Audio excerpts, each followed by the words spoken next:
buenas tardes, yo soy María José Santana. Para los que no me conocen, la doctora Mireya me propuso el tema de lumbalgia aguda y cervicalgia aguda. Sin embargo, pues son temas muy rápidos de explicar, a mi parecer, entonces metí un poquito de cuando se empieza a volver un poco más cronológico la situación.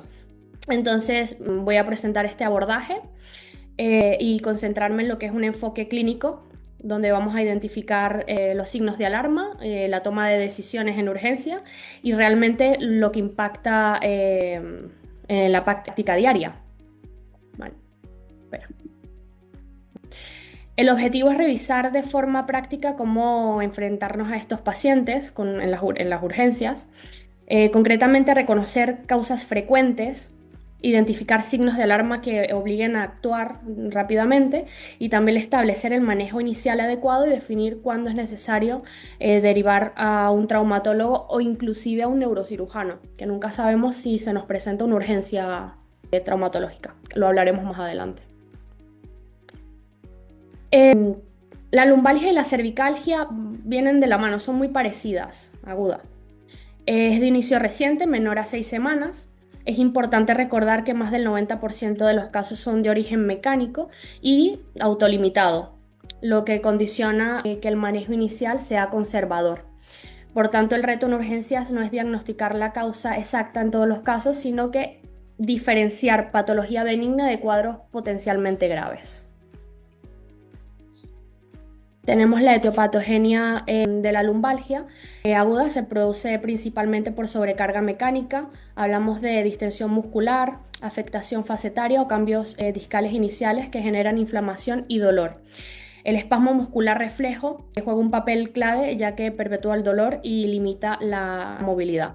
También tenemos factores de riesgo como sedentarismo, debilidad muscular, movimientos repetitivos, aumentan este riesgo. Esto con respecto a la lumbalgia. La cervicalgia no es muy diferente, el mecanismo es muy similar y predominan contracturas musculares a nivel de los trapecios que estábamos diciendo. Predominan también disfunción de las articulaciones facetarias, sobrecarga por malas posturas también, el estrés. Y clínicamente, pues esto se traduce en un dolor localizado, rigidez y limitación de la movilidad. ¿Cuáles son los signos de alarma o los red flag? En lumbalgia, la fiebre, la pérdida de peso, antecedentes de cáncer, déficit neurológico progresivo. Tenemos el síndrome de Caudequina, que no sé si algunos lo recuerdan, pero esto es una urgencia traumatológica y a eso me refiero yo cuando anteriormente decía de derivación a neurocirugía, por ejemplo. Esto se tiene que resolver en 24 horas. Se produce por compresión de las raíces nerviosas lumbares y generalmente por una hernia discal masiva. El problema está en que si no sabemos diagnosticar esta patología, luego las consecuencias, o sea, el retraso del diagnóstico puede provocar secuelas irreversibles, especialmente en difusión vesical permanente, por ejemplo. Los signos de alarma en la cervicalgia son signos de mielopatía, ataxia, fiebre, dolor intenso tras algún trauma o antecedentes también de neoplasia, signos focales, motores sensitivos progresivos. ¿Qué vamos a hacer en urgencias? A nosotros, ahora hablando de los casos agudos, a nosotros nos llega el típico paciente que estaba cargando una caja y sentí un pinchazo a nivel de la lumbar y no me he podido volver a poner recto o no puedo seguir trabajando o hice un mal gesto y me dolió. O sea, estos son lumbalgias agudas mecánicas. Entonces, lo principal es la historia clínica. Entender si se trata de una lumbalgia aguda, por eso hay que preguntar al paciente si desde cuándo le duele, si anteriormente ha tenido historial del mismo síntoma, igualmente en la cervicalgia, sea aguda o si ya ha tenido o conoce que tenga patología cervical. La exploración neurológica completa, reflejo, fuerza, sensibilidad y una valoración funcional, o sea, de los grados de movilidad que tenga. También utilizamos la escala de EVA, aunque aunque es importante utilizarla, me ha llegado a consulta pacientes que yo les digo del 1 al 10, siendo 10 eutanasia, ¿cuánto te duele? Y me dicen 10. Entonces, pues, ¿cuándo son las indicaciones de imagen en lumbalgia? En lumbalgia aguda no se hace una radiografía en urgencias por una lumbalgia aguda, ¿vale? Se hace una radiografía si el paciente tiene más de 6 semanas con dolor o si signos de alarma que anteriormente he comentado, ¿vale? Por ejemplo, si hay déficit neurológico progresivo, haríamos ya una resonancia directamente a ver si hay afectación radicular, pero no vamos a hacer una radiografía que el paciente el día de ayer cargando una caja, más que nada lo digo porque yo trabajo como Germán en una mutua y de urgencias, de una vez al hacer el majesto ya vamos a hacer una radiografía, entonces no es lo indicado, las guías no mientan.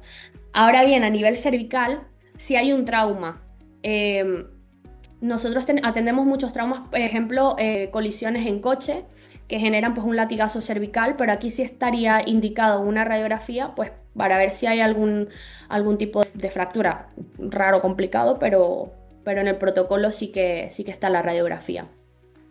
Si sospecha de mielopatía o básicamente es lo mismo de la lumbalgia, ¿ok?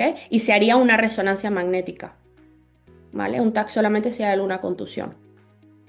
Pero tampoco en la cervicalgia de entrada no se hace tampoco pruebas de imágenes. Tratamiento inicial y principios generales. Explicarle al paciente lo que tiene, ¿vale? Podemos explicarle al paciente, por ejemplo, si hablamos de una cervicalgia, que lo que tiene son los trapecios contraídos y que intentaremos, pues, relajar un poco el músculo y que esto en unas semanas pasará. Que el pronóstico es favorable y no debería tener más trascendencia. Control del dolor, esto lo hablaré un poco más adelante, el tratamiento más a fondo. Bueno, acá está. Los fármacos recomendados en la práctica. El paracetamol es de opción inicial según tolerancia.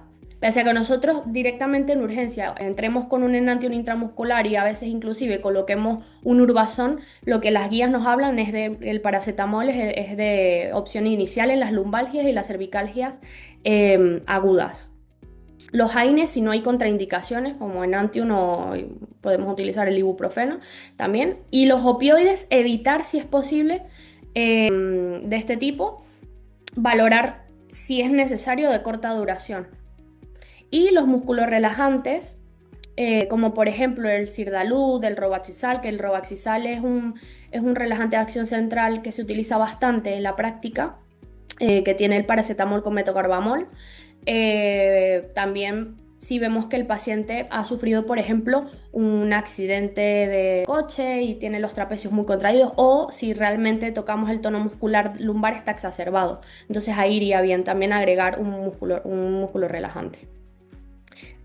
Como les hablé anteriormente, mi presentación es de lumbalgia y cervicalgia aguda, pero es que a nosotros en urgencia no siempre nos llegan casos agudos, entonces me pareció bueno, interesante hablar un poco de cuando hay una radiculopatía o nos llega con algún pinzamiento posterior del E5, S1, que viene siendo que le pinza el ciático, bueno, en fin.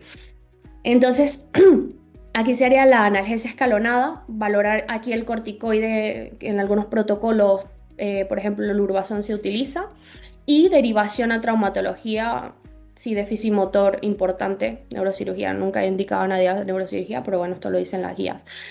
Indicaciones quirúrgicas, compresión neural. Esto lo coloqué por el síndrome de Caude-Aquino, que es la urgencia traumatológica. Y el manejo de las cervicalgias con radiculopatía en urgencias es básicamente lo mismo de la lumbalgia, analgesia y medidas sintomáticas, valorar el riesgo con compromiso medular, o sea, si empieza a dormirse el brazo, pues ya hay que derivar a traumatología y solicitar una resonancia, ¿vale? ¿Cuáles son los consejos de alta y el seguimiento? Información verbal y escrita al paciente. Debe mantenerse activo, no porque esté con una lumbalgia se va a quedar acostado en la cama. Esto es importantísimo que se lo digamos a los pacientes porque es que de hecho es contraproducente. O sea, no se va a ir a hacer un maratón, pero el caminar sí está descrito en que es bueno y de hecho ayuda. ¿Cuándo volver? Si es una lumbalgia aguda o una cervicalgia aguda, no estamos hablando de un paciente que amerite rehabilitación. Solamente si hay fiebre, agravamiento, pérdida de fuerza, retención urinaria, este tipo de cosas que no son normales. Haríamos una cita de seguimiento en las 48 72 horas, con atención primaria o traumatología según el criterio nuestro. ¿Cuáles son los puntos claves y que sepamos identificar bien cuándo son los red flags? Porque muchas veces realmente un paciente, si ya tiene una historia de lumbalgias, que viene haciendo lumbalgias agudas, ya algún toque lumbar debe tener y entonces ya podríamos hacer alguna prueba de imagen y valorar con traumatología si necesitaría algún otro tipo de tratamiento para que no evolucione a más, ¿vale? Podemos diagnosticar a tiempo. Sobre todo también evitar pruebas innecesarias cuando realmente es una lumbalgia aguda o una cervicalgia aguda y tratar el dolor, permitir actividad y decirle al paciente que haga actividad física. Estas son las guías que utilicé para realizar la investigación y sería todo.